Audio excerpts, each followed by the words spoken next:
continue donc sur les aménagements. Et travaux de réfection de voirie rue Lancelot du Lac, c'est en cours.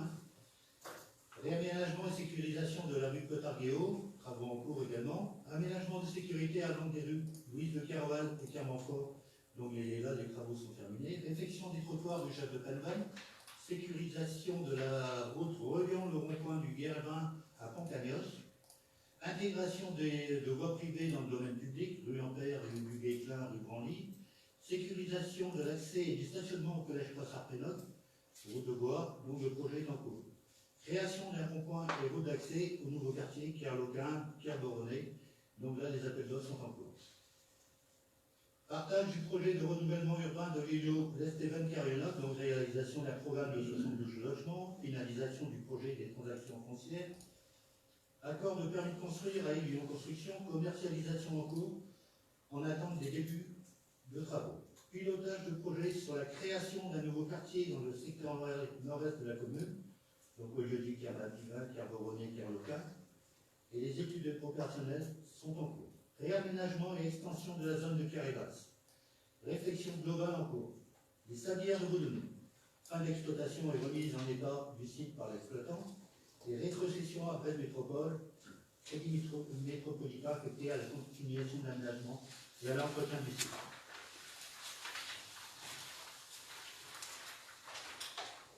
La pratique du service commun s'automatise en mérite tant pour l'informatique que pour la téléphonie. Le développement des connexions télétravail et la réactivité de la DSIT ont permis d'assurer les missions pendant la crise sanitaire. La crise sanitaire a ralenti les études et projets informatiques 2020. 2 études ont été menées conjointement avec la DSIT et 2 nouveaux logiciels sont installés dès janvier 2021. Au niveau des groupements de commandes, le gaz de Bordeaux est notre fournisseur de gaz depuis le 1er juillet 2020. Direct Énergie devient notre fournisseur électricité au 1er janvier 2021. Un groupement de commandes unique a été institué en 2020. Les orientations du budget 2021. Le loi de finances 2021 impact sur le budget communal. Les mesures générales. L'effort de redressement de la dépense publique est toujours d'actualité. Le projet de loi de finances 2021 en traduit les impacts pour le bloc communal. Stabilisation des concours financiers globaux, tous fonds confondus, pour les collectivités à hauteur de l'année 2020, qui se traduisent par une minoration du montant global alloué à la DGF. Baisse amorcée depuis 2013. Une majoration de la DSR, des mesures de péréquation basées sur l'évolution des recettes réelles des collectivités. Le schéma 2020 devrait donc se reproduire en 2021 pour la commune concernant la dotation globale de fonctionnement. Augmentation possible de la dotation de solidarité rurale, compensant partiellement la baisse de la dotation nationale de péréquation. Mesure d'écrêtement de la dotation forfaitaire compte tenu de la progression annuelle de nos recettes réelles. Toujours dans les mesures générales, en matière de subvention de l'État, maintien des enveloppes DETR et DIL accordées aux surprojets en fonction des priorités fixées par l'État. Augmentation des fonds d'État alloués au FCTVA pour assurer la compensation des dépenses d'investissement générées par les mesures de soutien à l'investissement local pendant la crise sanitaire. Crise sanitaire, des compensations prévues pour les pertes de recettes fiscales et domaniales des collectivités sous réserve d'éligibilité, conditions d'évolution fiscale défavorables. En matière de fiscalité, le programme de suppression de la taxe d'habitation se poursuit pour une suppression totale en 2023. Compensation par le biais du reversement de la part départementale de la taxe foncière sur les propriétés bâties. Suppression de la compensation des exonérations de fiscalité sur la taxe d'habitation. Garantie d'une compensation à l'euro près calculée à partir de l'année de référence 2017. L'évolution annuelle des taux de la taxe financière sur les bâtiments bâtis. Garantie aux collectivités une augmentation du produit qui évolue également en fonction de l'élargissement des bases. L'évolution forfaitaire des bases devrait être de 0,2% en 2021. Orientation du budget de fonctionnement. Le budget est élaboré sur la base d'une stabilité des dépenses générales de fonctionnement, donc la ligne 011, reconduction des crédits alloués au service sans augmentation, sauf projet approuvé et évalué. Augmentation sensible de la masse salariale 0,12, en tenant compte d'une réorganisation du ménagement d'école, de la création des services de police municipale, de l'effet des réformes, donc en exemple la loi de transformation de la fonction publique.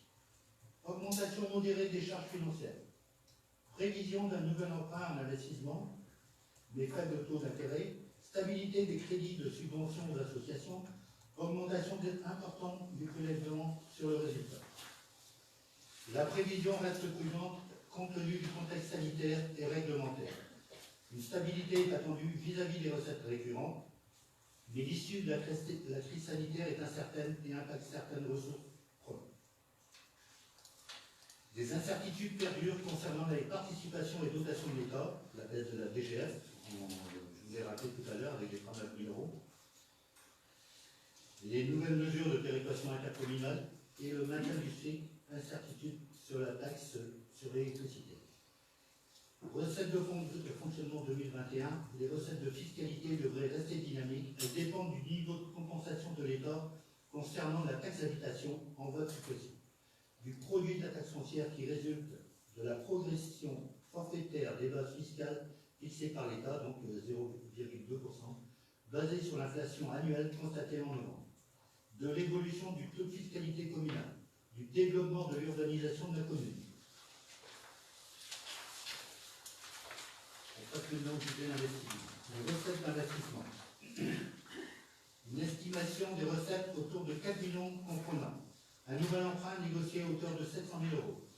Le produit des ventes de recettes foncières communales, donc je vous les avais expliqué à la commission, les subventions d'investissement sur les projets en cours ou à venir, les dotations et réserves, un retour de STTVA conséquent basé sur les dépenses d'investissement 2020, un excellent fonctionnement capitalisé à 650 000 €, un prélèvement exceptionnel sur le résultat de 2021 de 1 150 000 €. Donc le développement durable, un axe prioritaire pour les budgets à venir, les objectifs de développement durable établis par les Nations Unies dans le cadre des conférences internationales seront à décliner au niveau international, national, local, autant que faire se peut. Un travail en cours et au long cours, en interne pour l'exemplarité auprès des Guidériens, en sensibilisant et en accompagnant. La rénovation énergétique du patrimoine communal, un contexte d'urgence climatique. Chaque acteur doit réduire ses émissions de gaz à effet de serre en priorisant le patrimoine et un des principaux leviers de la commune. Une obligation légale. Le décret tertiaire impose la réduction de consommation d'énergie sur le patrimoine communal. Un investissement à planifier dès aujourd'hui. 2021, lancement d'un programme pluriannuel de rénovation. Sont prioritairement visés les ensembles dont le rapport consommation d'énergie usage sont les plus défavorables. Le groupe scolaire Châteaubriand, l'ensemble mairie médiathèque, le complexe sportif Brugala. Le programme sera traduit budgétairement sous la forme d'une autorisation de la programmation pluriannuelle. En 2021, une première étape, les audits énergétiques bien sûr, ils permettent de définir les priorités et de chiffrer les coûts et les gains attendus. Indépendamment de la démarche de rénovation énergétique, le programme d'investissement engagé ces dernières années se poursuit en 2021.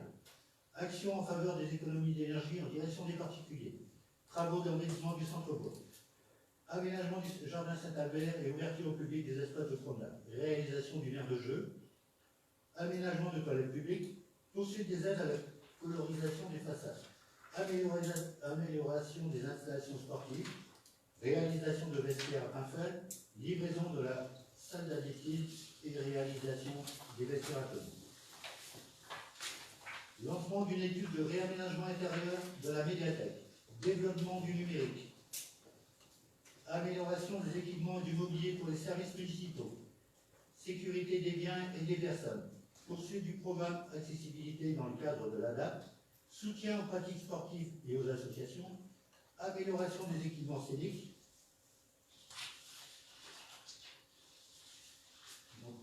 l'évolution de l'endettement.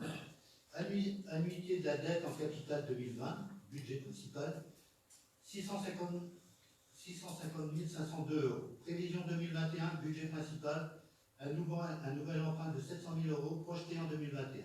Capital de la dette pour 2021, 689 390 euros. Annuité prévisionnelle de la dette, 779 711 euros. Prévision sous réserve de la réalisation de l'emprunt et de sa date de versement. En cours de la dette au 1er janvier 2021, 7 585 379 euros. En cours de la dette à court terme, pré-relais, budget annexe, lotissement de code Berne, 850 000.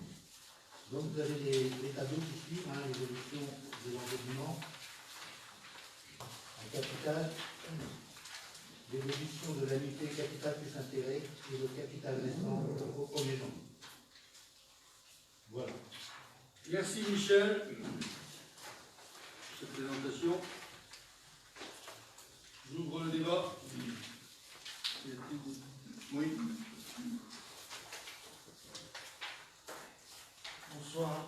J'aurais d'abord une demande de précision par rapport à, alors ça va être la planche 16, orientation du budget de fonctionnement. Dans la planche, il est écrit donc il y aurait donc une. Je vous laisse le temps de retrouver la planche. De la 16, je crois.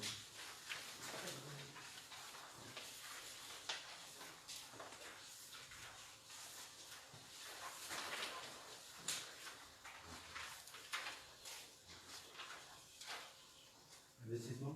C'est orientation du budget de fonctionnement. Oui. Donc, vous annoncez donc élaborer le budget de fonctionnement sur la base d'une stabilité des dépenses. Mais dans le même temps, donc sur la planche, vous précisez une augmentation de la masse salariale, une augmentation des charges financières et une augmentation importante du prélèvement sur le résultat. Donc sur les 4 items, en gros, il y en a 3 où il y a une augmentation. Donc comme vous annoncez une stabilisation des dépenses, dois-je en conclure que le 4e, c'est-à-dire les dépenses générales de fonctionnement, vont avoir une baisse. Et deuxième question, toujours sur cette planche, quand vous prévoyez une augmentation de la masse salariale, pouvez-vous nous indiquer de quel ordre?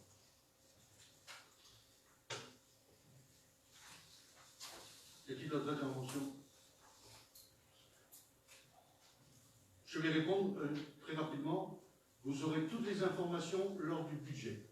Vous verrez, effectivement, aujourd'hui, ce sont des orientations. Il n'y a pas que cette page, il y a beaucoup de pages qui disent qu'effectivement, on va essayer, on est toujours dans la gestion au quotidien avec une veille financière et une veille je dirais, administrative très poussée, y compris administrative, mais aussi des élus, sur nos budgets de fonctionnement. Je vous dis, vous aurez plus d'informations au budget et vous verrez que les chiffres que l'on vous proposera sont vraiment des chiffres de stabilisation et on essaiera même de contraindre encore certaines choses. Mais nous avions annoncé que nous faisions des investissements, notamment en matière de police municipale. Je crois qu'on n'était pas les seuls d'ailleurs à cette proposition-là. Donc nous adoptons, bien sûr, une masse 0,12. Et puis je crois que nos agents aussi ont. Il y a je dirais, une évolution de carrière. Pour quelqu'un qui a fait du syndicalisme toute sa vie, je pense qu'on est en droit nos agents sont en droit aussi d'avoir. D'ailleurs, on a versé des primes, je vous rappelle qu'on a versé une prime pour les agents pour le Covid cette année. Donc voilà. Bon, voilà, on essaye, c'est pas bon. Avec les éléments que l'on a, on serre les boulons et on essaye d'avancer normalement. Maintenant, vous savez, je ne lis pas dans le marc de raisin ce que l'on dit aujourd'hui, ce qu'on va peut-être vous dire dans un mois. Moi, la crise comme elle est aujourd'hui, je ne sais pas quel sera le résultat. Dans une année normale, on pouvait faire des prévisions relativement claires. aujourd'hui, avec les éléments que l'on a, voilà, on donne, je pense que c'est assez clair, mais on sera beaucoup plus clair sur le budget, puisqu'on aura des chiffres plus précis. On n'a pas encore tous les chiffres, mais les chiffres seront beaucoup plus à même de discuter, et on vous les présentera sans cacher quoi que ce soit. On vous dira les chiffres réels, puisqu'il y aura un compte administratif, ce sera vraiment la réalité de ce qui s'est passé en 2020, et nous donnerons les orientations pour les 2021. Là, on donne une orientation, c'est-à-dire pourquoi on a l'obligation de faire, entre guillemets, ce débat. Autre intervention? Oui.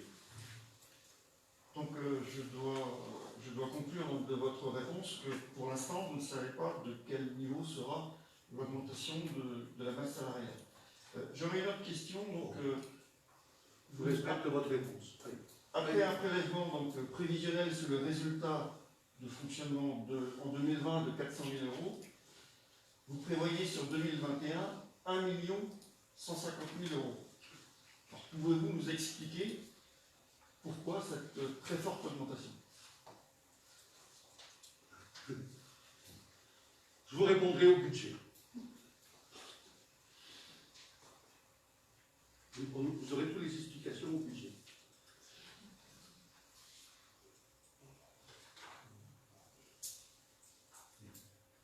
Oui. Il me semblait que la séance et que le point, c'était le débat d'orientation budgétaire. C'est bien le mot débat. Donc si à chaque fois qu'on pose une question, on nous ramène, je dirais, au moment du budget, je veux dire, je ne vois pas où est le débat. L'explication, c'est que je peux vous assurer aujourd'hui que normalement, nous devrions pouvoir dégager 1 150 000 euros dans le budget, et c'est lors du budget que vous aurez l'explication des 1 150 000 euros. Nous sommes en train de finaliser les chiffres. Je dis bien, Michel Cadot, vous l'avez dit plusieurs fois, ce sont des chiffres provisoires. Je dis bien provisoires. Donc on donne des orientations. On vous dit qu'aujourd'hui, on va pouvoir dégager sans doute 1 150 000 euros pour le prochain budget pour le mettre en investissement. Je veux dire, peut-être ça va être 1 100 000, peut-être ça va être 1 2 000 000. Mais normalement, on devrait pouvoir, d'après les chiffres que l'on a aujourd'hui, et dans un mois, le 18 février, on vous expliquera d'où viennent les 1 150 000 euros. Voilà. Vas-y. Non, mais je veux dire, la question, c'est bien par rapport à la différence de l'année dernière. L'année dernière, avec 400 000 euros. Cette année, c'est 1 150 000 euros. Vous comprenez que voir une multiplication par pratiquement 3, les chiffres que vous avez, les 400 000 euros, ils sont où, le monsieur? Vous les sortez d'où, monsieur? Du DOC 2020, tout simplement. Du DOC 2020. La preuve, c'est 750 000 qu'on a sorti, et vous racontez des choses sur un débat d'orientation budgétaire. Alors, soyons sérieux. Non, ne dites pas des chiffres qui ne sont pas la vérité. Les 400 000, c'était au DOC. Comme aujourd'hui, je vous propose 1 150 000, mais ramenez le chiffre aujourd'hui qui a été présenté au budget général l'année dernière, en 2020, et on fera la même chose en 2021. Comparer un budget à un autre budget, et non d'un débat d'orientation budgétaire. Non mais, ok, si vous voulez qu'on reprenne le chiffre de 750 000 euros, on peut, mais 750 000 euros et 1 150 000, il y a quand même encore une grande différence. Donc, je vous expliquerai, comme si vous aviez posé la question au budget des 400 000 et pourquoi les 750 000, eh bien je vous dirai la même chose, je vous expliquerai comment on a obtenu 1 150 000, ou 1 100 000, ou 1 2 000, je ne sais pas. C'est comme les 700 000 euros du prêt. J'ai entendu qu'il y a eu la question au niveau de la commission. Peut-être qu'il n'y aura pas besoin de faire de prêt. Mais quand on présente, on essaye toujours d'être positif, parce qu'un budget, contrairement à la nation, je répète, la commune se doit d'équilibrer. Donc, aujourd'hui, d'après les prévisions que l'on a, une orientation budgétaire n'est pas forcément l'orientation que l'on a quand on a fait le compte administratif un an après. Pourquoi? Parce qu'il y a plein d'aléas. La preuve, cette année, on a eu le Covid. Excusez-moi du peu, mais c'est pas quand même une mince affaire. Il a fallu qu'on gère la commune avec, en plus, cette situation pandémique et sanitaire. Donc, peut-être que 2021, ce qu'on dit aujourd'hui, dans nos prévisions que l'on vous propose, peut-être que ça ne sera pas du tout ça, parce que peut-être qu'on aura quelque chose de catastrophique. Je ne souhaite pas, hein, et je souhaite à personne. Mais voilà, on vous donne des orientations. Et je vous répondrai au budget d'où viendront tous les chiffres, et peut-être qu'on ne sera pas à 700 000, peut-être qu'on sera à 500, peut-être qu'on sera à 300, j'en sais rien. Je sais qu'une chose, c'est qu'aujourd'hui, avec les éléments que j'ai, et attention, et ce que j'ai moi aujourd'hui, ce que l'État n'a pas encore dit, parce que, semble-t-il quand même qu'il y a sous le couvercle des choses qui vont retomber encore sur les communes. Je vous rappelle quand même que depuis 2013, on participe à l'effort de la nation pour résorber le déficit de l'État, et ça nous a coûté aujourd'hui 1,6 million d'euros. La commune de Villers a contribué direct à 1,6 million d'euros. Je sais depuis aujourd'hui que la taxe d'habitation, qu'on nous avait dit compensée à l'euro près, on va perdre 35 000 euros pour l'année prochaine. Ça commence. Ça commence. L'année prochaine, surtout, on va nous dire encore peut-être 30, 40, je ne sais pas, mais ça va se cumuler. Ça va se cumuler vite, et ça fera, et au bout de 10 ans, même si on reste à 33 ou 35 000 euros, ça fera 350 000 euros de moins dans les caisses de la commune. Ça, c'est des choses réelles. Et on nous transfère en plus plein de choses à faire. Notamment, pour s'occuper de la situation sociale, la situation sanitaire, on nous transfère tout ça.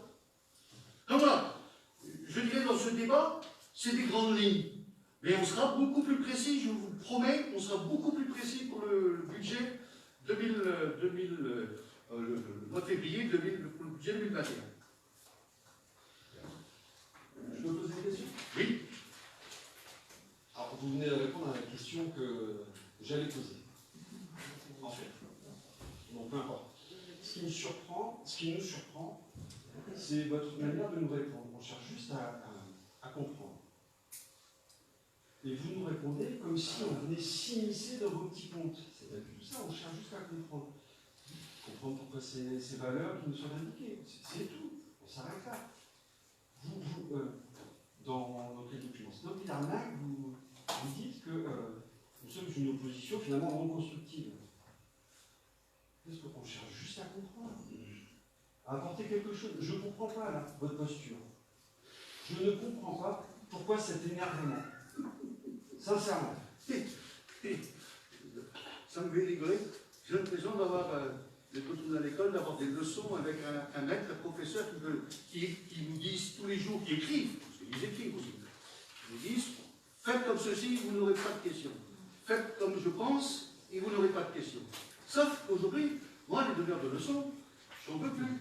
J'en veux plus. Donc, je dis aujourd'hui, vous aurez toutes les réponses. La seule chose que vous essayez, c'est d'essayer de critiquer tout ce que l'on fait. N'importe quoi que l'on va faire, de toute façon, même si on fait les choses très très bien, ça sera de toute façon très très mal. Je ne sais pas. Moi non plus, votre posture, elle me pose question, mais pas qu'à moi. Hein. Il faut vous dire, tous mes collègues partagent exactement ce que je dis là. Il y en a eu plusieurs fois des débats à cause de demandant quelle posture vous avez, si ce n'est pas bouffer du yogourt le matin en vous levant, à midi, et le soir, bouffer du yogourt. Comment on va réduire tout ce pour lui dire tout ce qu'il fait mal. Non, on le fait collectivement. Tout ce qu'on vous propose, c'est toujours collégial. D'ailleurs, Nicolas l'a dit dans ses propos tout à l'heure. J'ai le sentiment que je suis quelqu'un qui... J'aime bien les choses qui sont bien faites. J'aime bien les choses qui sont réglo. Moi, je ne mets pas sous le tapis des choses que je vais passer aux autres. Voilà. Tout à l'heure, on aura un débat sur la loi SRU. On peut avoir un débat. Moi, je vous expliquais pourquoi on a fait ce choix-là et pourquoi on est amené à cette situation-là. Mais je vous expliquerai. L'adjointe sociale est là, elle pourrait vous expliquer longuement les chiffres. Si on les fait de choix autres, aujourd'hui, c'est pas la somme qu'on donne aujourd'hui en contribution. C'est des sommes considérables que l'on aurait perdues si on n'avait pas travaillé, si on n'avait pas construit les choses sur la commune. Voilà. Autre intervention? Oui. Oui, d'abord, je voulais dire que la baisse de la DGF, effectivement, est conséquente.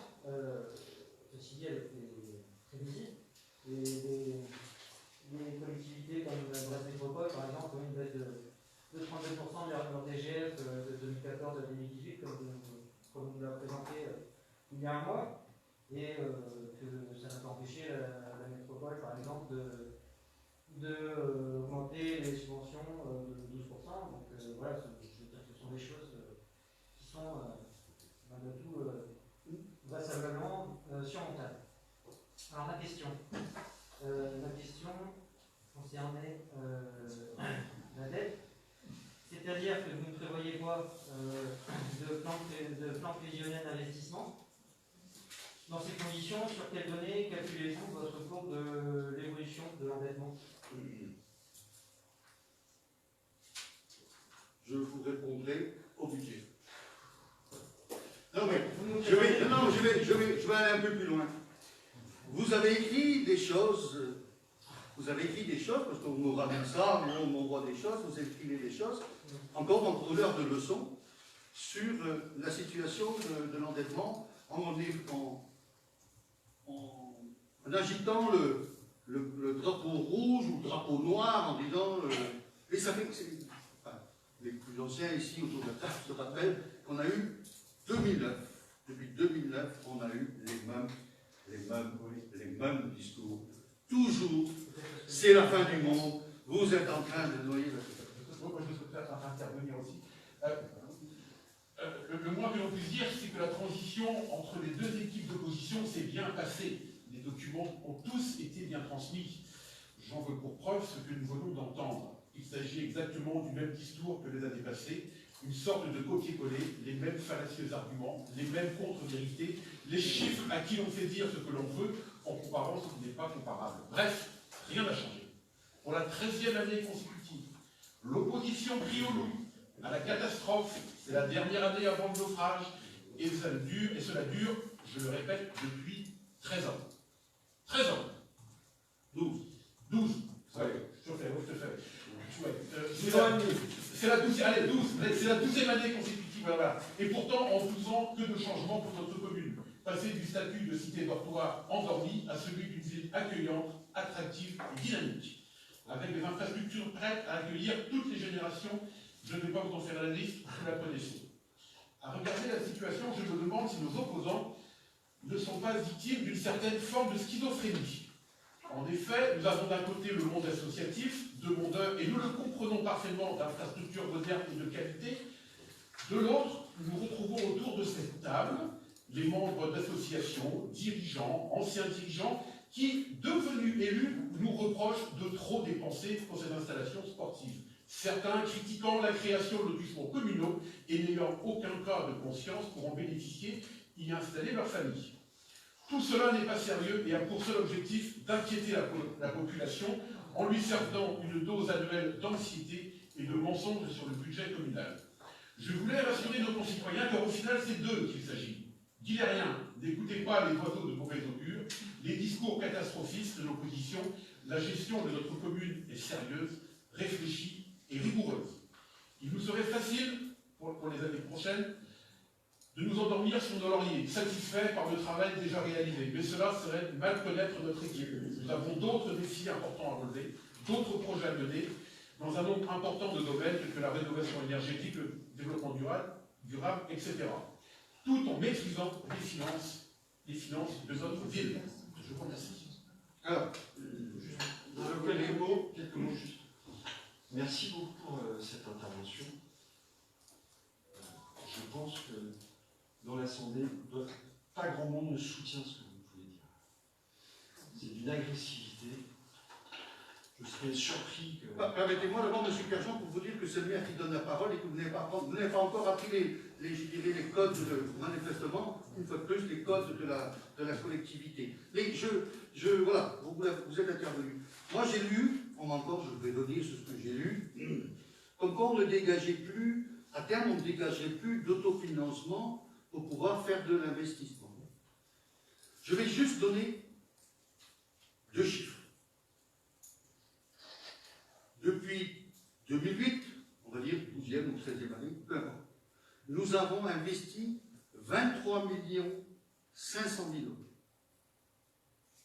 Ce n'est pas des chiffres que je sors de ma poche, ce sont les chiffres qui sortent des comptes administratifs depuis que nous sommes aux affaires. Nous avons une dette de 7 7 millions et 500 000 euros. Je pose la question, d'où vient la différence? D'où vient la différence? Je vous pose la question. Puisque vous nous posez plein de questions, moi je vous pose la question.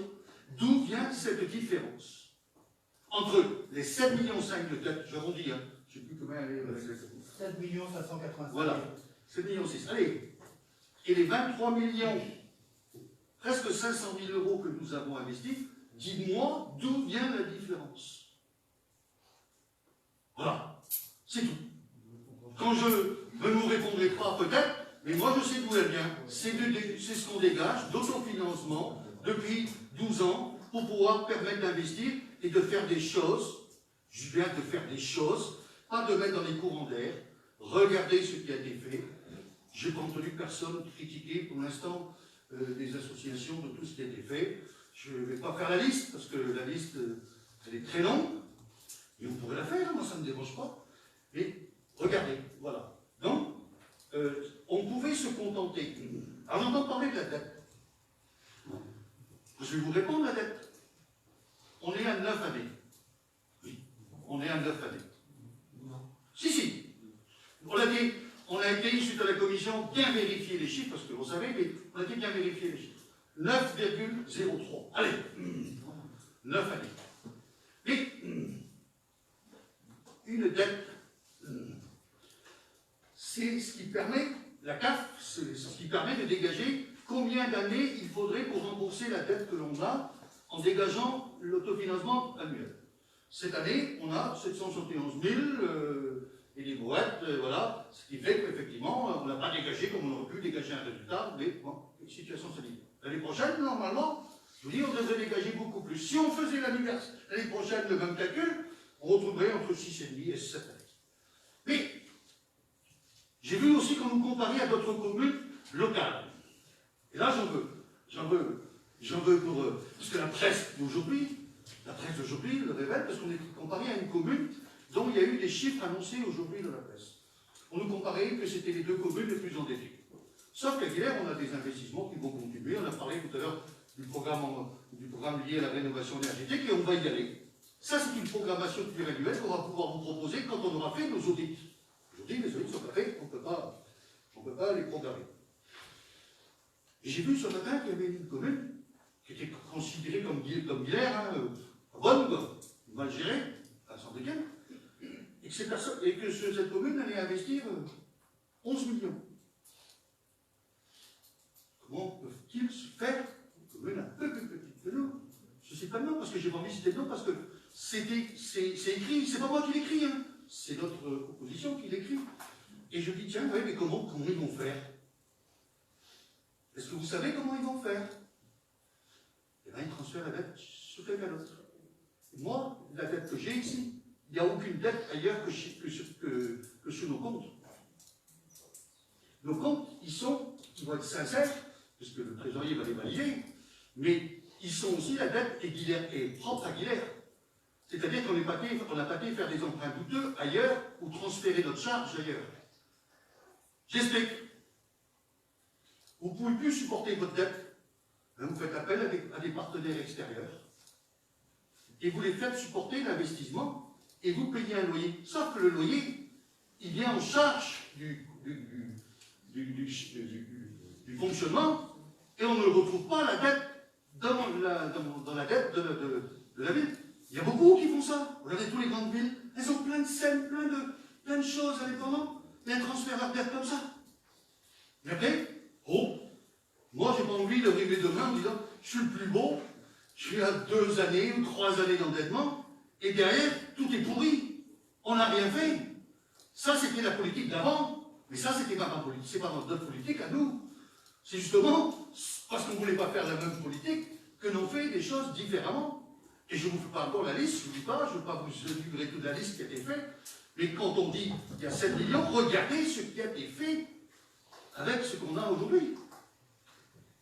C'est ça que la réalité, les Guilériens, ils sont juges, si on veut leur faire donner des chiffres faux pour leur expliquer que crier au loup, je dirais, je ne peux pas laisser dire ça, mais à la fin, je n'ai pas envie de muser. à essayer d'expliquer à des gens qui ne veulent pas de toute façon comprendre, qui ne veulent pas entendre, qui veulent de toute façon, je vous dis, c'est de tout ce qu'on va faire, de toute façon, je vous dis, les élus, tout ce que vous allez faire, tout ce que vous allez proposer, ça ne sera jamais bien. Donc, voilà, à la fin, c'est tout. Moi, je reste la tête haute. On a présenté des chiffres qui seront plus affinés pour le budget dans un mois. Et là, ben, effectivement, on aura sans doute encore le même débat. On aura encore les mêmes discussions. Mais de toute façon, quoi qu'on va faire, quoi qu'on va dire, hein, mais c'est tout. Hein, moi, on a les élus savent que ils ont leur consigne, ils ont leur feuille de route là, en début d'année en disant clac, clac, clac, on ne peut pas dépasser. Les services administratifs, ils ont leur feuille de budget quand on va voter le budget. Clac, clac, clac, on les a bien sûr, on ne les a pas sollicités. Les services administratifs, on ne les a même pas rencontrés. On ne leur a même pas demandé leur avis pour élaborer le budget. Hein, je dirais, c'est impressionnant. C'est comme si on faisait les budgets sans mettre tout le monde autour de la table. Hein, Michel explique comment ça se passe, mais enfin, on réunit tout le monde. Combien de fois on a réuni tout le monde pour... Là, on doit être déjà... enfin, pour le DOB, on a dû faire 3 ou 4 réunions. Et ce matin, on a déjà entamé le budget. Ah. Et la semaine dernière, on l'avait déjà aussi entamé, mais bon, grossièrement... La lettre de cadrage pour les services a été envoyée en novembre. En novembre, ouais. En novembre, pour leur demander ce cours-là et les orientations qui étaient prévues pour l'année 2021. Je très bien avec un point d'interrogation en dessous, parce que on ne sait pas. Bon, mais bref, il faut quand même prévoir un budget. Voilà. Et on y travaille depuis, et les services travaillent depuis. La directrice des finances est là. Je rentre... On les affine avec les services techniques. Voilà. Voilà. Bon, je pense qu'on dit, on fait ça en bon père de famille, et on essaye d'être objectif, et puis ben, quand il faut servir celui qui essaye de déraper, on dit non, il faut rentrer dans le cadre, c'est tout. On gère comme un budget de ben, chacun gère son budget familial, et ben nous on gère la commune en bon père de famille. Et puis là, donc, vous voyez, en place de DOP aujourd'hui, on a déjà attaqué depuis 2 semaines le budget pour bien l'affiner, pour répondre justement à vos questions. Et on répondra au mois de machin, parce que je dis les choses, peut-être qu'on n'a pas encore tous les éléments, mais Pas tous les éléments. Non. on devrait les avoir avant que le budget, si on n'a pas, c'est pas bon. Est-ce qu'on peut revenir, s'il vous plaît, au débat de Ouais. la situation budgétaire? Je ne comprends pas la réponse à ce monologue d'autosatisfaction budgétaire. C'est-à-dire que vous nous présentez des graphiques, bon, c'est bien, c'est intéressant, c'est visuel, mais ce que je voulais savoir, c'est est-ce que vous avez prévu dans l'évolution de la dette, que ce soit en capital ou en invité, de nouveaux investissements prévisionnels en 2021, 2022, 2023, voilà, qui nous donnent une idée voilà, précise de la courbe. Est-ce que c'est une courbe avec une photo aujourd'hui des capitaux répandus? On vous a dit qu'on allait faire les vestiaires de... C'est marqué, hein? Là, c'est noté. On va faire les vestiaires de la salle... De la salle d'AG. On va d'abord la finir parce qu'il y a encore des particularités qui vont aller... Après, on a la salle de... En 2021. Oui, voilà. 2021, puis les vestiaires de Pinfel, par exemple, dont on vous a parlé, ça sera sur 2021. Alors, Oui, il y a plus long terme. mais on a les autorisations de programme, monsieur. On va vous les présenter. Il y a les autorisations de programme sur 1, 2, 3 ans. Alors, je vous ai dit, et ça a été marqué aussi, qu'on allait quand même aller vers la rénovation énergétique. Je sais pas, tu peux dire un mot, peut-être Monsieur le maire, mesdames et messieurs les conseillers, aujourd'hui nous parlons de nos orientations budgétaires pour l'année 2021. Je constate que malgré la grave crise sanitaire que nous traversons, nous continuons à imaginer le bilan de demain, et j'en profite pour saluer l'engagement des services qui se mobilisent pour soutenir nos concitoyens dans les difficultés engendrées par la situation. Pour le bilan de demain, l'un de nos axes prioritaires sera la rénovation énergétique de notre patrimoine. Vous n'êtes pas sans savoir que le patrimoine public national représente 350 millions de mètres carrés, dont 150 millions pour le bloc communal. Cela en fait notre principal levier d'action à effet direct sur la réduction des gaz à effet de serre. Ce patrimoine conséquent est très diversifié, nécessitant beaucoup de technicité, notamment en ce qui concerne les bâtiments administratifs, sportifs et d'enseignement. Ces derniers sont un enjeu symbolique pour le développement durable. Ce sont les nouvelles générations qui seront dans nos écoles, Il est en même temps très important de donner des conditions de confort dans l'enseignement, car c'est aussi donner tout leur potentiel à ces nouvelles générations. Pour cela, nous nous orientons vers une autorisation de programme pluriannuel pour la rénovation énergétique du patrimoine communal. Le travail et les échanges quotidiens avec les communes de Brest Métropole nous permettent d'avancer sur nos prochains choix. Ces actions vont s'ajouter à nos démarches et investissements déjà engagés, car il s'agit d'un travail quotidien au long cours, et au très long cours, devrais-je dire. Aussi, notre adhésion à Émergence va dans ce sens, pour la maîtrise de nos consommations énergétiques notamment. Nous venons de mettre à disposition auprès de nos agents et élus un vélo assistance électrique avant d'éventuellement monter en puissance. Je rappelle aussi que nous avons été les premiers de Brest Métropole à faire sortir Vélocibus de Brest afin de le faire découvrir aux Guilariens. Ces rencontres vont se reproduire. Bien sûr, nombre d'actions permettant de réduire les émissions de gaz à effet de serre ne relèvent pas directement de nos compétences. Cela ne nous empêche pas de nous engager, à notre niveau, avec détermination. Nous ne vous avons pas attendu pour cela. Nous ne vous avons pas attendu pour nous joindre à l'élan national en faveur du développement durable. Il nous faut aussi sensibiliser notre population et en particulier aller vers les publics qui en ont plus besoin, comme lorsque nous associons au programme Départ, dispositif de lutte contre la précarité énergétique des particuliers, ou au projet Voltalis sur l'effacement diffus qui vient de démarrer sur la commune. Il nous faut informer, coordonner, animer, comme lorsque nous recevions le village Climat Déclic, ou que nous éduquons nos enfants à travers le projet Wati, donc un programme de sensibilisation aux économies d'eau et d'énergie. Il nous faut faire savoir aussi l'engagement des nôtres. J'en profite pour saluer la démarche du GAEC de Poncadioche, qui depuis quelques jours a mis en service une unité de production de gaz 100% renouvelable. Nos agriculteurs contribuent aussi à la transition énergétique du territoire, et ce depuis bien longtemps, à l'image des séristes et aux procédés de cogénération mis en place. Je voudrais conclure sur cette notion de territoire qui est essentielle à mes yeux. Chacun doit prendre sa part, que ce soit individuellement ou collectivement. Nos orientations budgétaires se font au regard de nos compétences, gageons de nos partenaires, départements, régions, États, iront dans le même sens. À travers ces actions, Guilherme démontre sa volonté d'aller dans le sens de la culture, de l'énergie et du climat. Merci. Merci. Oui. J'avais une autre question, s'il vous plaît. Prévoyez-vous une augmentation de la fiscalité locale? Ce sera. Ça, c'est une discussion qu'il y aura présentée au budget.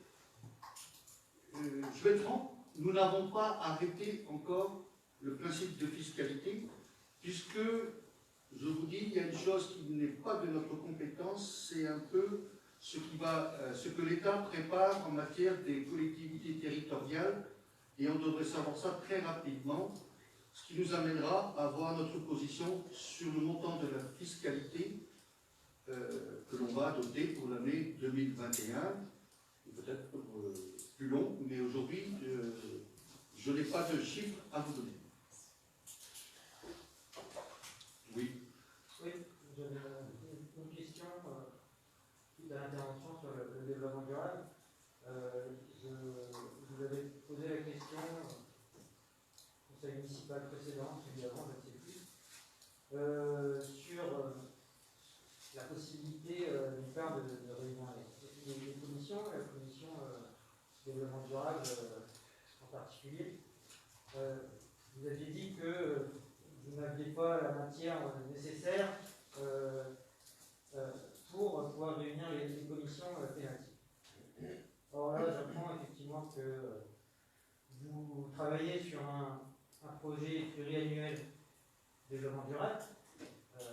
Est-ce que on peut estimer que il y a du coup une matière suffisante pour réunir cette commission et qu'on puisse ensemble débattre et participer à la mise en œuvre de ce plan? Aujourd'hui, vas-y. Alors, pour rappel, les commissions qui précèdent les conseils municipaux abordent les sujets concernant le conseil municipal. Après, nous pouvons tout à fait échanger et prévoir des réunions pour discuter de ce que les propositions que vous avez à nous faire. Et nous pourrons échanger à ce sujet. Mais ça va être, comme on l'a dit plusieurs fois, au sein de ici, ou d'ailleurs dans le débat qu'on a pu avoir pour les élections municipales, que l'axe, je dirais, l'action environnementale sur les axes qui ont été définis par l'ONU, qui sont transposables et aujourd'hui qui arrivent au niveau local, il n'y a pas que la rénovation énergétique, il y a des choses liées à la précarité, à la faim, à l'action sociale. Et on parle de plein de choses, le niveau aquatique, enfin, c'est 17, je crois que c'est 17 orientations qui ont été définies. Toutes ne sont pas applicables, mais celles qui sont aujourd'hui transposables pour une commune comme la nôtre, qui n'est pas forcément valable pour toutes les communes, on va essayer de participer, autant que faire se peut, nous, collectivités, mais tu l'as dit souvent, et on s'est répété dans plusieurs fois dans les discours, aussi dire aux habitants, aux habitants de notre commune, aux Guilériens et aux Guilériennes, qu'il y a des choses qui sont personnelles, des comportements personnels, et ils doivent aussi participer individuellement à l'effort pour que ces choses-là s'améliorent. Alors, on n'a pas de leçon non plus à recevoir là-dessus. La solidarité, je crois qu'on fait ce qu'on doit faire. Sur l'aspect environnemental, tous les bâtiments que l'on a fait jusqu'à 9 aujourd'hui ont été faits avec des notions de développement durable. Peut-être qu'on ne va pas toujours assez loin, mais les choses ne vont pas être révolutionnées comme ça de bout en blanc. Tu l'as dit, ça va être une action au long cours et au très long cours.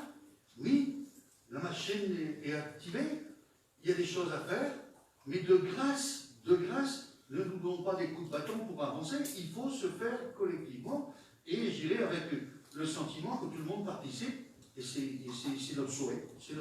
Donc c'est pour ça que cette orientation, il y aura des audits de fait sur des choses. Après, voilà, on va essayer de faire. Il y a l'aspect financier, mais il n'y a pas que l'aspect financier, il y a l'aspect aussi, effectivement, planète, comment on protège la planète, sur beaucoup de choses. Le vélo, là, tu parlais du vélo, peut-être ça paraît accessoire, mais le vélo est là, hein. Le casque est là aussi, donc j'invite les élus, voilà, de faire un petit tour pour essayer. Mais il y a plein de choses, seulement il y a le point de vue, je dirais, de l'alimentation dans nos écoles. Il y a tout un comportement nouveau, mais hélas, donnons le temps au temps, essayons, nous, on doit être effectivement l'exemplarité que tu as dit tout à l'heure, qu'on a dit dans le doc, cette exemplarité, c'est-à-dire que nous, on doit montrer l'exemple et inciter les gens à faire la même chose pour que tout aille dans le meilleur sens et dans le meilleur cas, demain, avoir participé petit à petit, à inverser les choses. Bon, voilà, moi personne n'est contre ça, et moi je le fais naturellement. Je ne le fais pas par idéologie. Je le fais parce que c'est normal, il faut le faire. Et puis voilà, quand il y aura plus d'éléments, effectivement, il faudra réunir la commission et dire voilà les axes que l'on peut mener au niveau de la commune. Mais voilà, je ne vais pas poser tous les trucs, c'est des choses qu'on ne pourra pas faire, hein, et des choses, si on peut faire, on les fera. Autre intervention? Une autre question? Oui. Concernant la rénovation énergétique, toujours, il y a des ensembles qui sont cités donc prioritairement. L'espace Joubin ne figure pas. Est-ce qu'il y a un projet de prévu pour ce site-là? Aujourd'hui, je crois qu'on avait dit dans la campagne électorale, dans notre programme, quid du devenir de Joubin. Alors, c'est pareil, on entend, c'est un patrimoine. Oui, c'est une histoire. Sauf qu'aujourd'hui, ce patrimoine-là, il est bourré d'amiante et j'en passe. Il faudra savoir à un moment quel est le devenir, mais je reviendrai devant vous dès qu'on aura une proposition. Ce n'est pas prévu là à un moment. Mais j'entends votre question. La question se pose aussi pour nous de savoir si cette salle doit être rénovée, doit être repensée, est-ce qu'elle doit être maintenue? C'est les questions que je pose, hein. Ce n'est pas des affirmations, c'est des questions que je pose. Voilà. Mais je sais que certains sont très attachés, parce qu'il y a une histoire. L'histoire, c'était comme le patronage. Moi qui ne dis rien, j'ai connu en son temps. Hein, et aujourd'hui, ben voilà, aujourd'hui, je regarde Michel, mais qui a connu ça, où vous deviez être, le club Émeraude devait être maintenu là-dedans. Ben, aujourd'hui, je crois que tu préfères la salle nouvelle qu'on vous a proposée. Voilà, c'est tout. Voilà, bon, voilà. Mais c'est vrai que cette salle-là est une question que l'on doit. L'avenir de cette salle est une question que l'on doit se poser, effectivement. Mais je ne veux pas non plus précipiter les choses en disant, voilà, je préfère qu'on ait un grand débat sur le devenir de cette salle. Mais de toute façon, quel que soit le choix que l'on fera, ça nous coûtera très cher. Très très cher de rénover cette salle, parce que, à l'époque, on ne parlait pas d'environnement, on ne parlait pas de tout ce qu'il y a actuellement. Mais il n'est pas isolé, il n'y a rien. Voilà.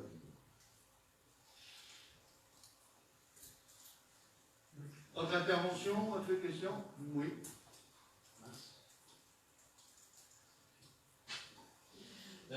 En ce qui concerne l'école Chateaubriand, on avait parlé de Scramble.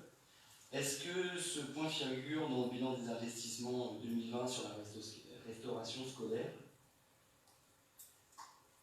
2021. Sur le bilan investissement 2020, restauration scolaire, est-ce qu'il y a la question de la mise en place du Scramble de Chateaubriand? Et sinon, est-ce que c'est prévu dans les investissements 2021?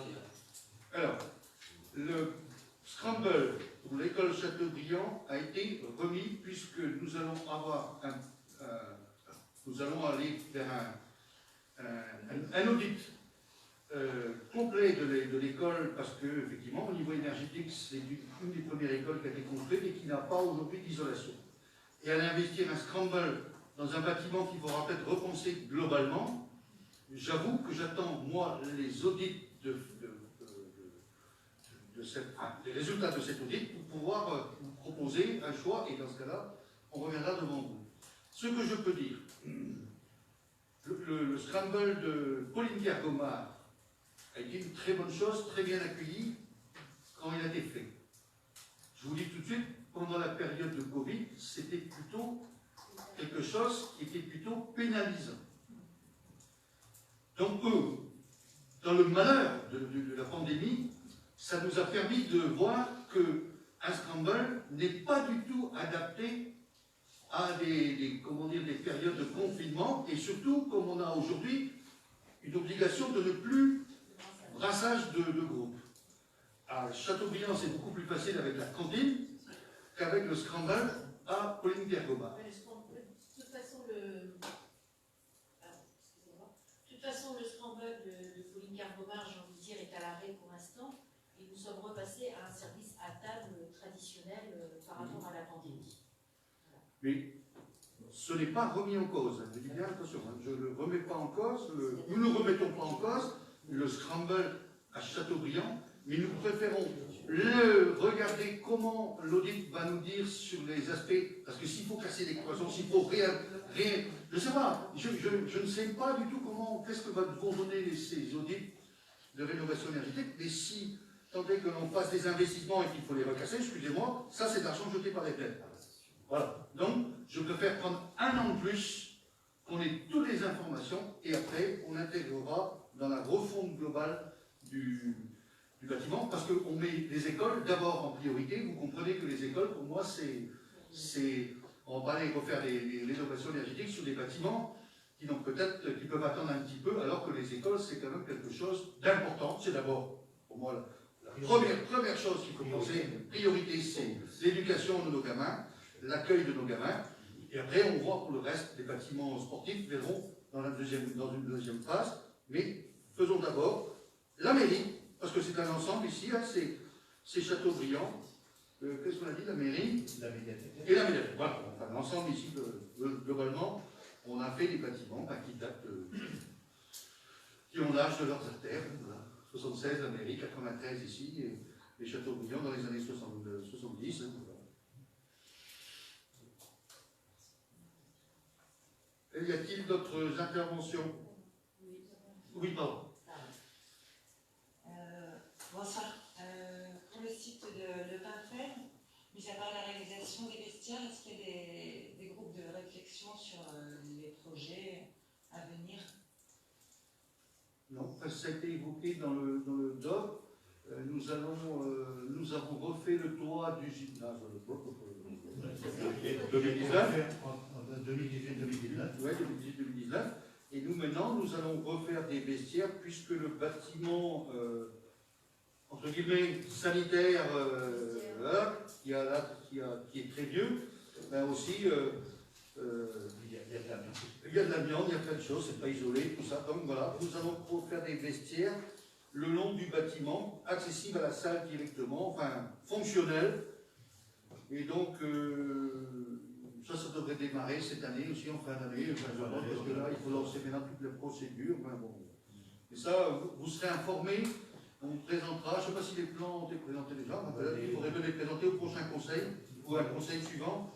Les plans ont été modifiés, donc il faudra... D'accord, bon, on vous les présentera à un prochain conseil, les plans, et vous dire un peu comment on a organisé ces vestiaires-là avec les associations qui sont d'abord les utilisatrices, même si on veut aussi que le fait qu'il y ait des fois des manifestations, bon, il n'y en a pas eu depuis un moment, mais des manifestations au centre de Pinfel, que ces manifestations puissent bénéficier, au moins pas pour les publics, mais moins pour les organisateurs, qu'ils puissent avoir accès sans rentrer dans la salle de sport, comme on a essayé de prévoir tout ça.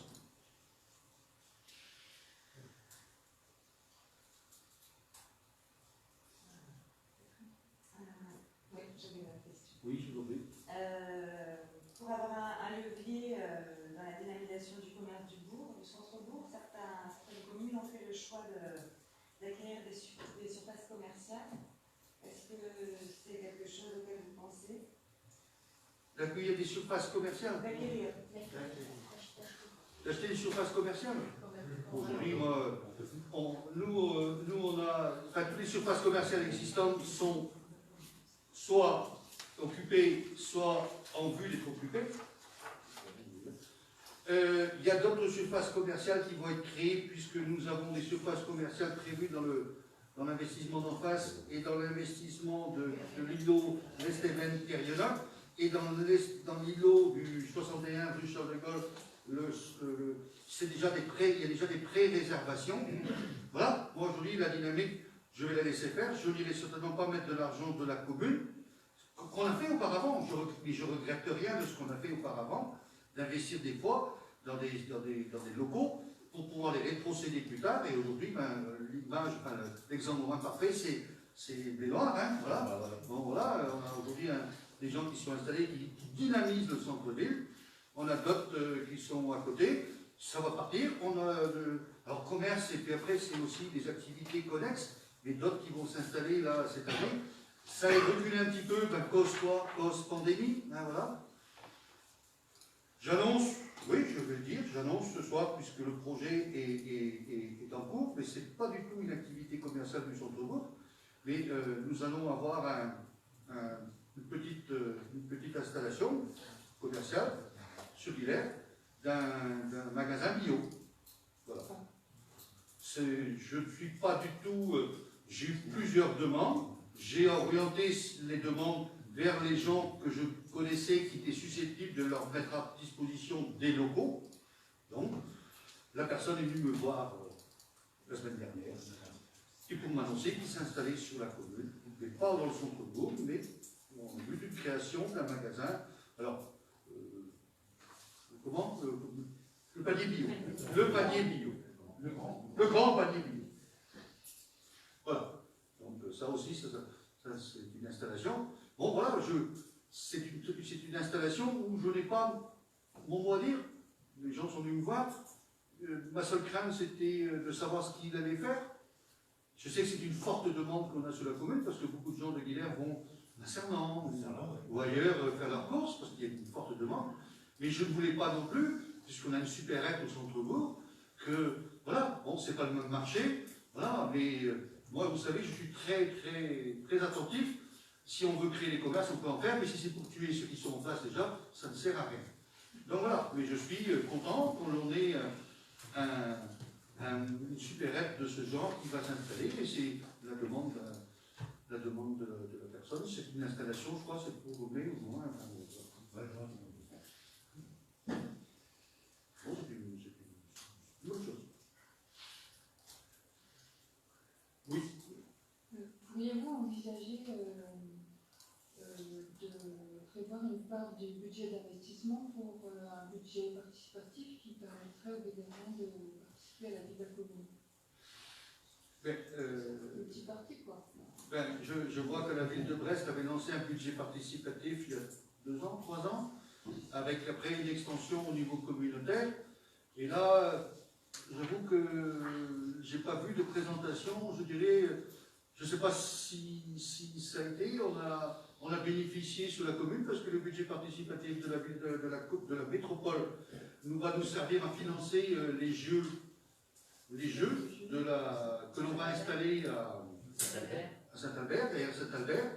Voilà. Moi, c'était dans notre étude du centre-bourg, et ça a été participé, parce que moi j'ai fait participer une aire de jeu, on ne demande pas ça à des aînés excusez-moi, monsieur le président du club émeraude, on ne demande pas au club émeraude de demander ce qu'est une aire de jeu. On s'est retourné vers les écoles, vers les assistants maternelles, vers tout ce qui considérait l'enfance.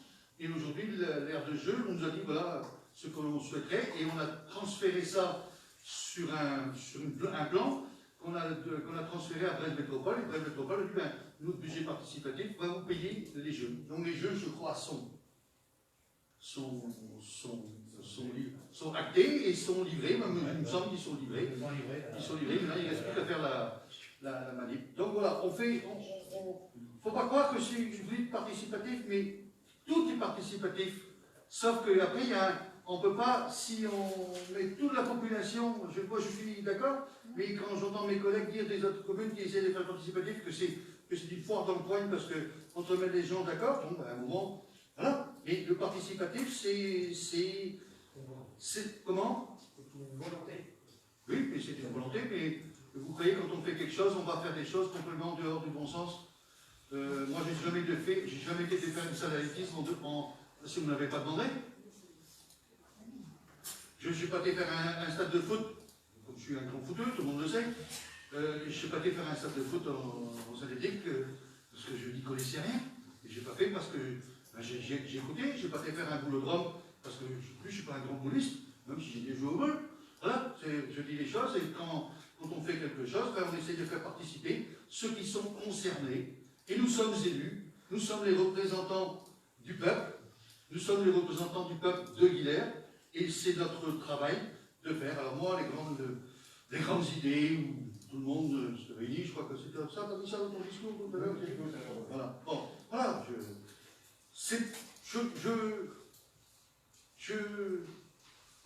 participer, oui, mais pas, je pense, à la manière, on n'a pas la même manière de voir les choses. Et c'est simplement un point de vue.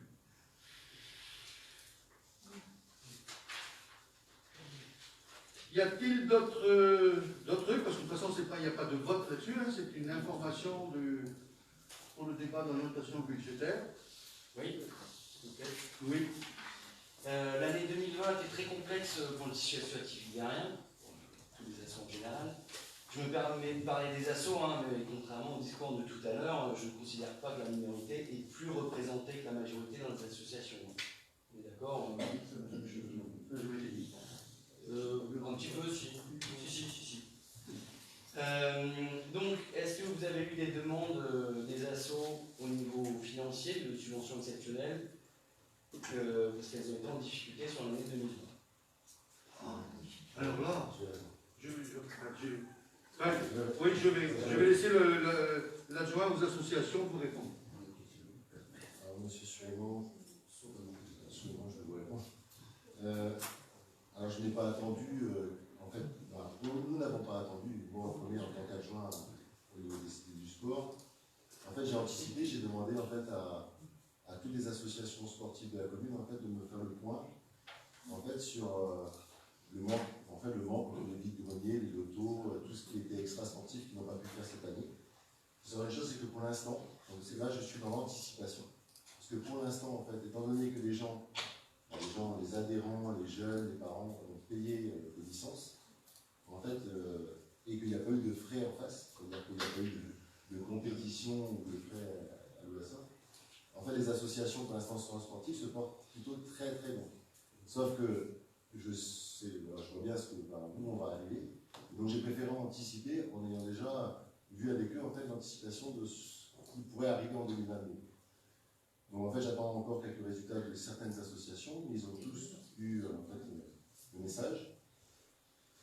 Je communique régulièrement avec certains présidents, voilà, donc on sait bien que la situation peut être compliquée, mais pour l'instant en tout cas, tant que les parents, et pour l'instant vu que c'est des familles souvent dans certains clubs, on va dire certains clubs ou des associations sportives, pour l'instant les parents n'ont pas demandé des remboursements étant donné que les enfants ont pu faire le sport, donc c'est un peu les échos que j'ai pour l'instant.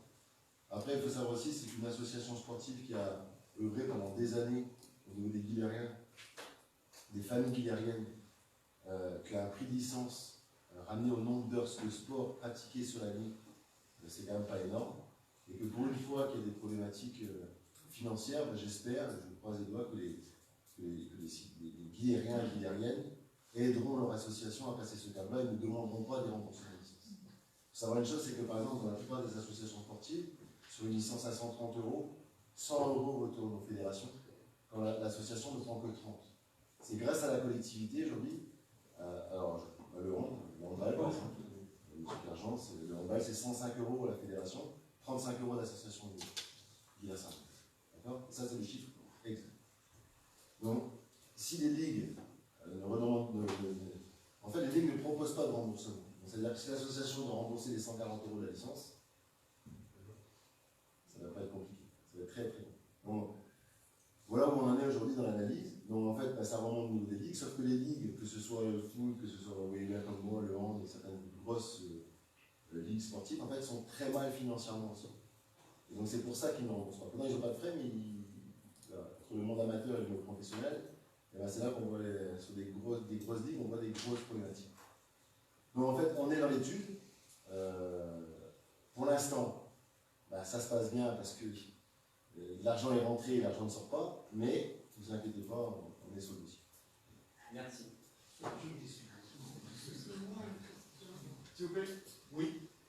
C'est dans la continuité. En fait, c'est très bien que les choses aient été anticipées, mais je voulais préciser que le monde associatif, ce n'est pas simplement les associations sportives. Il y a aussi des associations qui ne sont pas les associations sportives, c'est bien de les mettre aussi dans la boucle. Ouais, alors par contre j'ai une question sur les associations sportives.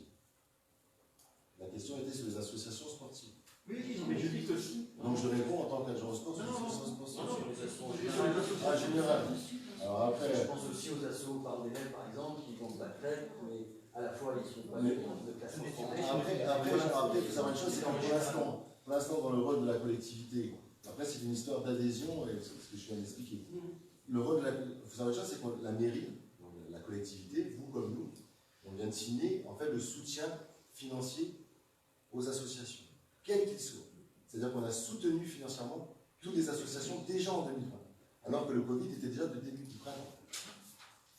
Dans le DOC, on vient d'expliquer, on a marqué, et ça c'est une débat d'orientation, comme vous dites, c'est pas encore le budget, mais on a marqué soutien aux associations. C'est-à-dire qu'on est encore dans l'idée de soutenir les associations. Et c'est pas marqué sportif. Non, mais... Bon, après voilà, par rapport, je vous comprends bien, la question par rapport aux associations culturelles, mais en fait, la problématique est la même. Oui, justement, donc c'est pour ça que dans votre réflexion, vous dites que vous avez déjà commencé, vous avez anticipé par rapport aux difficultés qu'il pourrait y avoir en 2022. Donc nous, ce qu'on vous demande simplement, c'est que dans votre réflexion, d'y associer l'ensemble du monde associatif, donc les associations hors... Je ne crois pas, dans l'année 2020, moi toujours, parce que c'est ça qu'on connaît le plus, l'avenir, je répète, nous donnera un peu les lignes à tenir, mais sur 2020, nous n'avons laissé personne sur le bord de la route. Qu'il soit individuel, associatif, tout le monde s'est mobilisé et la collectivité s'est mobilisée pour apporter à grand renfort d'aide, je dis bien, sur des choses qui n'ont pas été faites. Mais on a soutenu quand même financièrement. Alors, voilà, je crois que l'avenir, je ne sais pas comment ça va se passer. Et si la collectivité doit être là pour soutenir, voilà. Nous avons été, quand on a, il se cache dans le fond là-bas, mais on a été en permanence pendant le Covid au chevet de nos entreprises, enfin de nos entreprises, nos commerçants, régulièrement sollicités pour demander comment ça allait. Et que nous étions prêts, mais on n'a pas eu besoin d'actionner quoi que ce soit, mais je ne pouvais pas non plus, on ne pouvait pas laisser un commerçant qui aurait été en grosse difficulté, qui est nécessaire sur la commune. Je dis, là, ça aurait été dommageable, mais la collectivité a toujours pris le pouls en permanence, et ceux qui ont été, nous ont demandé de solliciter, c'est plus des gens individuellement, des gens qui ont été complètement anéantis par le confinement et qu'il a fallu aider, soit financièrement, soit par des manières différentes, des logements, puisque les conséquences du confinement ont fait aussi des cas, des conflits familiaux, et on a tout assumé. Et je crois que là-dessus, on n'a pas à rougir. Vous voulez dire un mot, Michel? Non, moi je voulais, c'est le maire qui voulait qu'on s'amuse sur le blog parce qu'il va falloir qu'on la coupe. Ok, c'est une information. Oui. Je voulais faire une petite intervention avant que tout soit clôturé. Donc, je veux bien, monsieur le maire, mesdames et messieurs les conseillers, autant il est aisé de juger de la santé financière d'une entreprise par l'analyse de ses bilans, de ses résultats, de sa rentabilité, autant il est difficile de juger de la bonne gestion d'une commune. La seule obligation, finalement, est de voter le budget à l'équilibre. Cependant, la bonne gestion d'une commune peut être évaluée selon certains critères. Est-ce que les services courants des administrés sont en droit d'attendre sont rendus? Est-ce que les besoins de tous les profils de population sont pris en compte? Le patrimoine est-il bien entretenu? Ces services sont-ils réalisés dans des conditions financières optimisées, supportables par les contribuables? La réponse donnée à ces questions sont de la responsabilité d'un maire. Et par ordre de priorité, il doit, 1. Assurer le meilleur service quotidien possible à la population et à moindre coût. 2. Assurer le petit entretien courant en fonctionnement, le gros entretien d'investissement du patrimoine communal, c'est-à-dire les bâtiments, les équipements, le matériel. Je ne le dis pas seulement pour le conseil municipal, je le dis aussi pour les personnes qui nous écoutent, qui nous regardent. Ah, bien sûr, c'est parce que c'est vrai, le conseil municipal, maintenant, c'est devenu une pièce de théâtre. Ah, si. Mais allez-y, continuez, parce que vous êtes dans vos propos. Et troisièmement, assurer par l'investissement le développement harmonieux de la commune pour améliorer les conditions de vie des habitants et développer l'attraction de la commune, l'attractivité de la commune, pardon. Et enfin, équilibriste, il doit également dégager un résultat de fonctionnement suffisant pour autofinancer en partie ces investissements. Alors, qu'en est-il de notre point de vue à Guilherme? Notre politique est basée sur une augmentation de la population via la construction de nombreux immeubles, de lotissements, accroissant le passage de recettes liées à la fiscalité locale. L'augmentation visée de la population se traduirait aussi par une forte pression sur les infrastructures, accentuant le besoin en entretien et en investissement.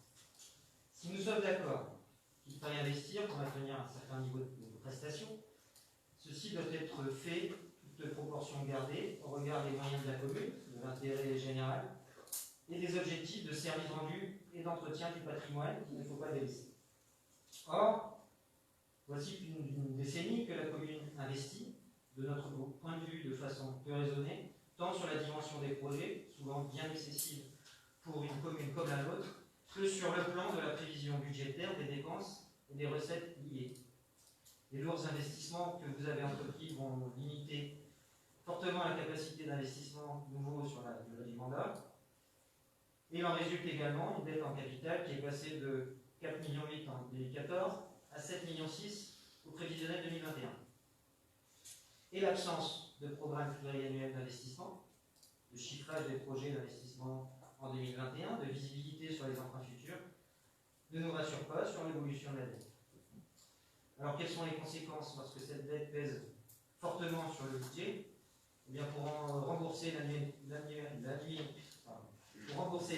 de la dette qui croît aussi, elle aussi, de 626 000 € en 2019 à 771 000 € prévisionnels 2021, vous êtes contraint de trouver des moyens de financement. S'il envisageait d'augmenter la taxe foncière, comme vous l'avez fait l'an passé, de plus de 9%, c'est probable. De vendre les biens communaux, vous l'avez dit. Nous déplorons ces mesures. Mais ce que nous critiquons le plus vivement, c'est que cette situation implique des économies sur les services rendus à la population pour virer un maximum de fonds de la section fonctionnement à la section investissement. Certes, ce mécanisme est prévu pour cela, toute proportion gardée, pour financer les investissements. Mais dans les proportions de 2019, qui correspondent à 13% du budget de fonctionnement, donc c'est important, celle improbable prévue pour 2021 d'1 150 000 €, soit 20% d'un budget de fonctionnement, témoigne pour nous de réelles difficultés de financement. Vous êtes contraint d'amputer le budget de fonctionnement pour rembourser vos emprunts, là où il devrait servir à augmenter les subventions des associations, à mieux créer ou entretenir des chemins, à mieux organiser le ménage dans les salles de sport pour permettre aux économies de pratiquer, à soutenir l'économie locale ou encore à développer la concertation. Pour conclure, nous regrettons que le GOB Aguilère, au final, ne soit pas réellement un débat. Il fait un bilan, présente des actions que nous ne trouvons pas toujours innovantes, n'affiche pas de plan pluriannuel d'investissement donnant l'impression de naviguer à vue. Et nous savons finalement que nos interventions n'influenceront en rien vos orientations. Et quand on a les pieds sur terre, on constate, en conclusion, que c'est le poids de la dette qui va dicter la politique locale pour de nombreuses années. Merci. Vous vous êtes entendu, M. Jacopin, de ce que vous venez de dire. Est-ce que vous avez réfléchi, quand vous avez écrit ça, sur les propos que vous avez tenus? Je me stoppe là. Je ne répondrai même pas. Là, j'avoue, j'ai vu des opposants des fois pas très forts dans leurs interventions, mais là, vous êtes le champion du monde. On continue, on passe au monsieur l'adjoint, on va procéder à la... Il faut approuver donc le débat d'orientation.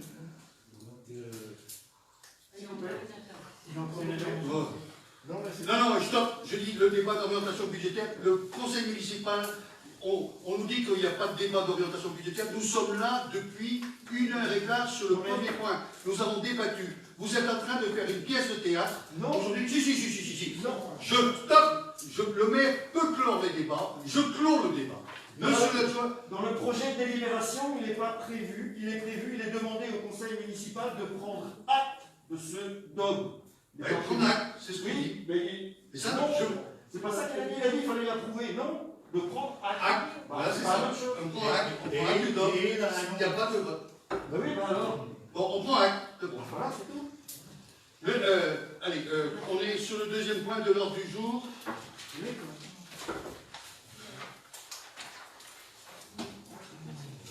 Et je vous dis, je me retiens. Parce que vous voyez. Ah ouais. Nous connaissons la garantie d'emprunt pour l'école primaire Saint-Thérèse. Je vous propose qu'on aille directement, puisque ça a été lu dans son intégralité lors de la commission plénière, on peut peut-être passer aux caractéristiques du prêt demandé, à moins que quelqu'un veuille que je révise tout. Alors on arrive à caractéristiques en haut. Caractéristiques du prêt demandé par l'école Saint-Thérèse. Montant du prêt 440 000 €, durée 180 mois, organisme de crédit Mutuel de Bretagne, taux de base 1%, fixe, périodicité mensuelle. Vérification des conditions ci-dessus à partir de la simulation transmise. Condition numéro 1, plafonnement pour la collectivité. Total des recettes réelles de fonctionnement au CA 2020, 6 355 000. Montant maximal pouvant être garanti 50% des recettes réelles, c'est-à-dire 3 177 000. Montant des annuités déjà garanties à garantir et annuités des emprunts de la commune pour 2021. Montant total des annuités d'emprunt garanties ou cautionnées va échoir au cours de l'exercice 204 749, chiffre BMH pour 2021. Nouvel emprunt à garantir, annuité c'est garantie à 100%, 31 600, annuité 2021, emprunt de la commune 769 858. Total des annuités garanties et annuités de la dette 1 600 209 000. La condition numéro 1 est donc remplie pour qu'elle puisqu'elle est inférieure au plafonnement. Condition numéro 2, plafonnement par bénéficiaire. Montant maximal pouvant être garanti, 50% des recettes réelles, 3 177 608. Plafonnement à 10% pour un même débiteur des annuités susceptibles d'être garanties, 317 760. Montant des annuités garanties pour l'école Sainte-Thérèse, 31 600. La condition numéro 2 est donc remplie puisqu'elle est inférieure au plafonnement. Condition numéro 3, division du risque. La quotité maximale susceptible d'être garantie par une ou plusieurs collectivités sur un même emprunt est fixée à 50%. Un emprunt ne peut être totalement garanti par une ou plusieurs collectivités. Cette limitation n'est pas applicable aux garanties d'emprunt accordées aux organismes d'intérêt général visés à l'article 238 bis du Code général des impôts, dont les organismes à caractère éducatif. L'OGEC de Sainte-Thérèse étant un organisme à caractère éducatif, ce plafonnement ne s'applique pas. La commune peut garantir l'emprunt à hauteur de 100%. Il est demandé au conseil municipal d'approuver la garantie d'emprunt à hauteur de 100% pour l'emprunt de l'OGEC de l'école Sainte-Thérèse auprès du CND. Une nouvelle délibération sera prise ultérieurement après validation de l'offre de prêt par l'organisme bancaire afin d'autoriser M. le maire à signer les documents nécessaires. La commission a mis un avis favorable. Je le débat.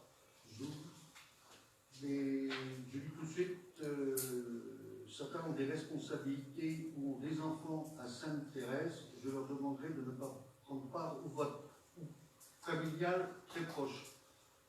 Je pense à Olivier, qui est son frère, qui est président de l'OGEC. Je pense à certaines personnes qui ont ici leurs enfants à l'école Sainte-Thérèse. Je leur demanderai de ne prendre pas part. Et le banquier, surtout, de ne pas prendre part au vote. Voilà. Y a-t-il des questions sur ce dossier-là? Il n'y en a pas. Je vais soumettre au vote. Y a-t-il des gens qui ne prennent pas part au vote, donc, en l'occurrence? Levez les mains. Enseignant dans l'enseignement privé, je ne peux pas le voir qu'on parle. D'accord. Donc, on a pris les noms. Anne-Sophie, Stéphanie, Anne-Sophie Normand, Et Michel. et M. Bellot. Y a-t-il des avis contraires, des abstentions? Unanimité, merci. Point suivant, c'est la convention relative à la production de logements sociaux publics et à leur financement. La loi du 27 janvier 2017 relative à l'égalité et à la citoyenneté prévoit de recentrer l'application du dispositif SRU, Solidarité et Renouvellement Urbain, sur les territoires à enjeu dans lesquels la demande en logements sociaux est la plus importante. C'est dans ce cadre que le dispositif d'exemption applicable en territoire SRU a été remodelé. L'exemption automatique des communes appartenant à une EPCI ou à une agglomération SRU en décroissance démographique est couverte par un PLH exécutoire et supprimée. Lui est substitué un mécanisme d'exemption à la commune, prononcé par décret sur proposition des EPCI et après avis de la Commission nationale SRU. Cette exemption peut porter sur des communes appartenant à des agglomérations dans lesquelles la tension sur la demande en logement social est modérée, ou sur des communes n'appartenant pas à des zones agglomérées et insuffisamment reliées au bassin d'activité et d'emploi par les transports en commun.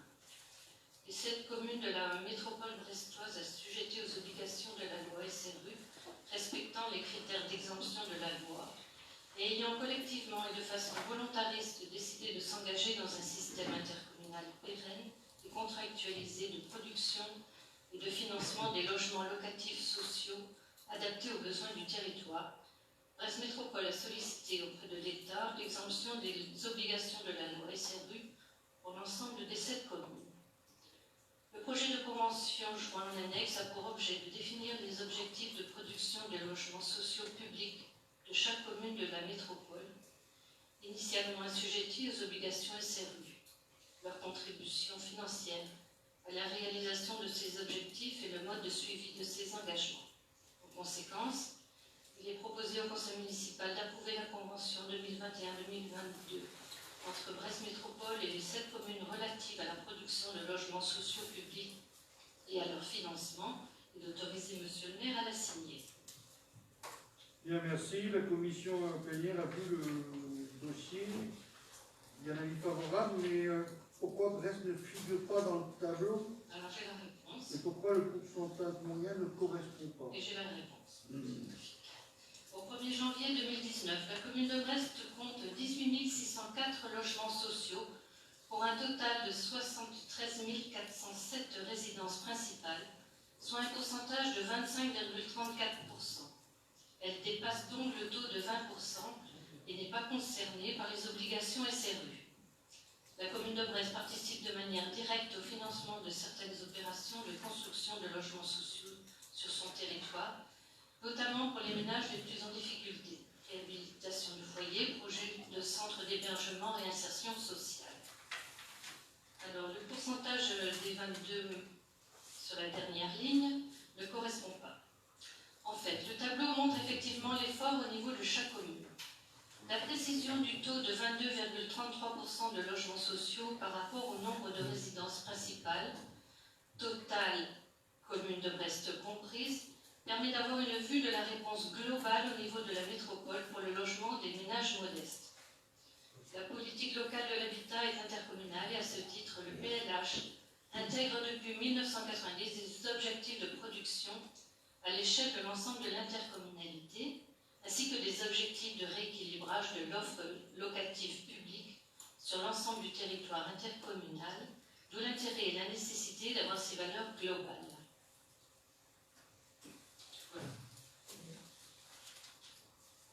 Donc la réponse a été donnée. Y a-t-il des questions sur ce dossier-là?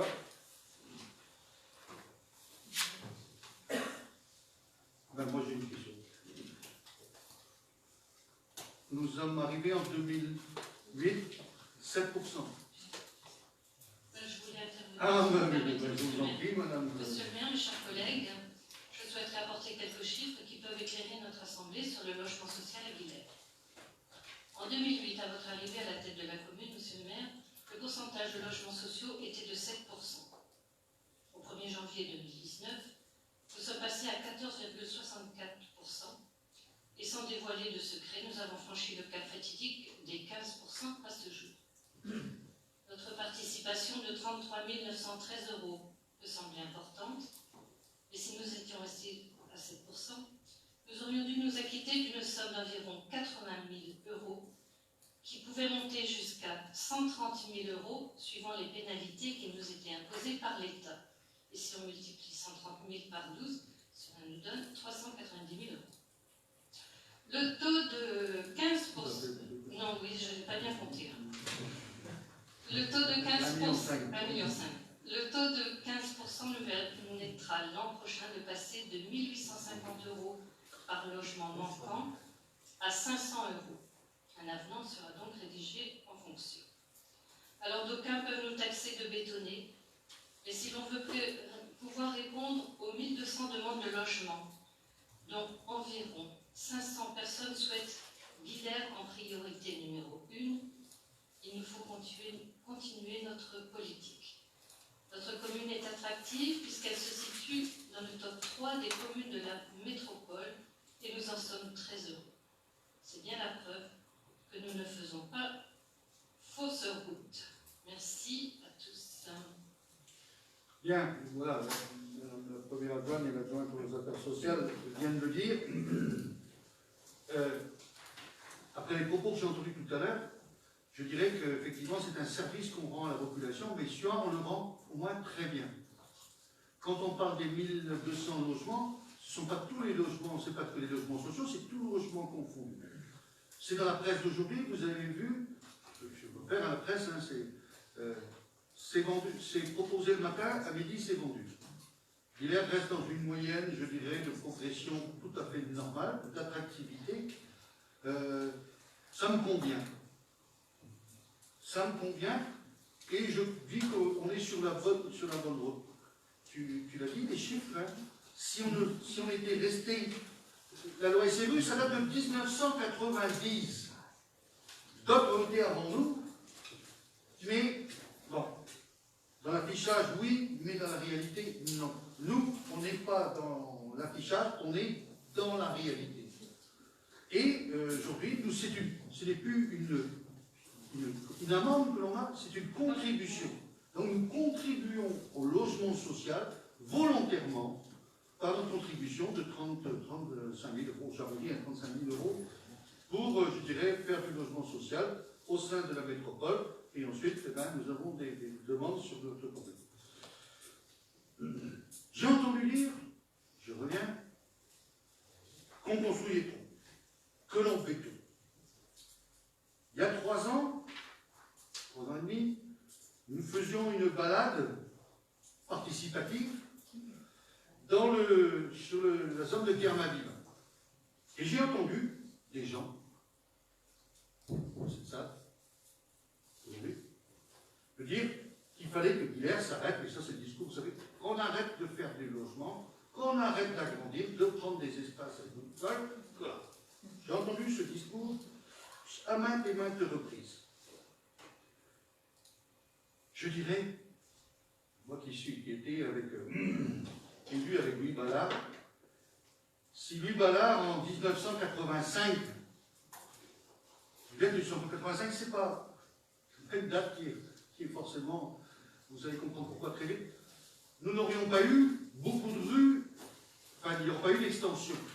Et j'ai fait un petit calcul, si on avait arrêté en 1985 l'extension de Guilher, comme certains voudraient qu'on arrête aujourd'hui, il n'y aurait eu personne autour de cette table, puisqu'une grande partie d'entre vous, vous n'auriez pas pu habiter. Donc aujourd'hui, quel égoïsme de dire qu'il faut arrêter des camps, alors qu'on a 1200 demandes. Ce sont des personnes, peut-être qui viennent de l'extérieur, ce sont des gens qui habitent Guilher, qui veulent tout simplement rester dans la commune, ou venir parce qu'elle est attractive. Est-ce qu'on doit faire de l'égoïsme en disant nous on est installés, les autres ont allé se faire voir? Je vous dirais que je n'ai jamais vu un maire avoir ce raisonnement-là. Je n'ai jamais vu. Et si un maire demain avait ce raisonnement-là, il vaut mieux tout de suite lui demander de quitter son poste parce qu'il n'a rien compris. Donc aujourd'hui, on est là pour accueillir les gens et regardez, aujourd'hui, notre montée en population, 0,3%, c'est pas moi, c'est l'INSEE qui a dit, bon, on est autour de 0,5% d'augmentation de population tous les ans. Je dirais, même avec tout ce que l'on construit, la société évoluant, on répond à une demande de la société. Donc, je dirais, encore les choix que nous avons faits à une époque, on a pu critiquer, hein, même de notre propre camp, disant, oh, mais arrêtez de faire du logement social. Le logement social, c'est pas péjoratif, c'est pas par des gens, ce ne sont pas forcément des cas sociaux. C'est du logement social qui permet à des jeunes ou à des personnes âgées de s'installer en attendant de trouver mieux, ou tout simplement parce qu'ils ont envie de retrouver un confort qu'ils n'avaient pas chez eux. Ben, je trouve que là-dessus, on n'a pas à rougir. Je dis à mes élus qui ont participé pendant toutes ces années, ne rougissez pas, soyez fiers, gardez la tête haute. On a répondu à une demande de la société et nous avons su la répondre aujourd'hui très fortement. Et je pense qu'il faut continuer dans cette voie-là. Et la preuve, les demandes que l'on a nous incitent à continuer. Bien sûr, avec objectivité, parcimonie, mais quand on a des investisseurs qui veulent investir sur Guilher, ben moi je ne veux pas les chasser en disant d'aller sur Grenouille, sur Guipara, sur Fondatel ou ailleurs, peu importe d'ailleurs. Mais aujourd'hui, si on peut les accueillir sur la commune, accueillons-les avec effectivement ce qui va derrière. Donc ben voilà, des infrastructures, oui. Ben on est équipé, on s'équipe. Alors, on s'équipe en rendant des services. Moi, les services rendus à la population, aujourd'hui, on n'a rien à rougir. Je pense notamment, et je reviens, sur le scolaire. Sur le scolaire. Regardez ce qu'on a fait pour le scolaire. La petite enfance. L'enfance. Vous savez, je ne comprends pas qu'on vienne encore nous dire que, oh là, on tire. Et je m'excuse, mais j'ai eu un peu pitié pour vous, le personnel, je le dis, la DGS. Tout à l'heure, quand j'ai entendu les propos, moi ça m'a choqué. Ça m'a choqué. Le personnel Encore que moi, élu, on vient de me massacrer. J'ai l'habitude, vous savez. J'ai la couette. Mais on attaque le personnel. Alors là. Voilà. Ben, dis donc. Hop, merci. Je vais bien. On vient de nous punir parce que. Bon, voilà. On soumis le vote. Y a-t-il des questions, autres questions? Autrement, je soumets au vote. Y a-t-il des gens qui ne prennent pas part au vote? Y a-t-il des avis contraires? Des abstentions? Oui, je voulais simplement préciser, M. le maire, qu'il n'a jamais été question d'attaquer le personnel. Faites attention aux limites. Moi, j'ai l'intention de proposer Voilà. parce que c'est comme ça qu'on a. C'était pas comment dire, mal formulé. Désolé. La gestion du budget. Non. C'est bon, top. Vous l'avez dit, c'est tout. Chacun pourra. On passe le vote. Je sais bien de quoi je voulais parler. C'était pas clair. Bon, top, on clôt le débat. Y a-t-il des gens qui ne font pas part au vote? Y a-t-il des avis contraires? Des abstentions? Unanimité, merci. Prochain conseil municipal le 18 février. Et là, le budget. Et autre chose.